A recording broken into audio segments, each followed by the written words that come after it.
Everyone, welcome back to my mini blog. তো দেখো, এত রোদে আমার বর বলছে চলো একটু যাই। কোথায় যাবো আমি কিন্তু জানি না। তো চলো, তো বেরিয়ে পড়লাম। বর বলেছে আর যাবো না। আর ঘুরতে তো আমি ভীষণ ভালোবাসি, এর আগেও ভিডিওতে বলেছি যে আমরা কিন্তু এদিক ওদিক যেতেই থাকি। তো যাই হোক, রোদে যাচ্ছি ঠিক কথা, বেশ তো ভালো লাগছে। এদিকে গাড়ির প্রচণ্ড জ্যাম। আর এদের ওই রোদের মধ্যে যদি জ্যামে তুমি দাঁড়াও না, এই দুনিয়া রাজ্যের যে ধোঁয়ার গন্ধ, শরীর আমার আরও খারাপ হয়। তারপরে ফাইনালি দেখলাম কোথায় নিয়ে এলো, স্মার্ট পয়েন্টে। ওরে বাবারে, অনেকদিন ধরেই বলছিল কিছু মেয়ের খাবার দাবার নেবে। তো চলো, তো যাই হোক গেলাম। তো বেশ ফাঁকাই ছিল, সেরকম বেশি ভিড় ছিল না। তো ফার্স্ট টাইম একটু দেখলাম ঠেকলাম, তারপরে আমি বরকে বললাম চলো তুমি নাও, আমি ঘুরি। তো ও নিচ্ছিল, মেয়ের খাবার দাবার নিচ্ছিল, চকস নিল, অনেক কিছু মোটামুটি টুকটাক কিছু বাজার করলাম।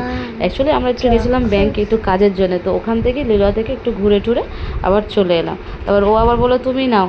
দেখ, আর সবথেকে বড় কথা, চকস এখানে বাটিও দিচ্ছে ফ্রি, বেশ ভালো লাগলো দেখতে। আর মোটামুটি অনেক অনেক কম দাম জানো তো। আর বেশ আরও বেশি ভালো লাগলো কি জানো তো, স্মার্ট পয়েন্টে একটার সঙ্গে একটা ফ্রি থাকে তো।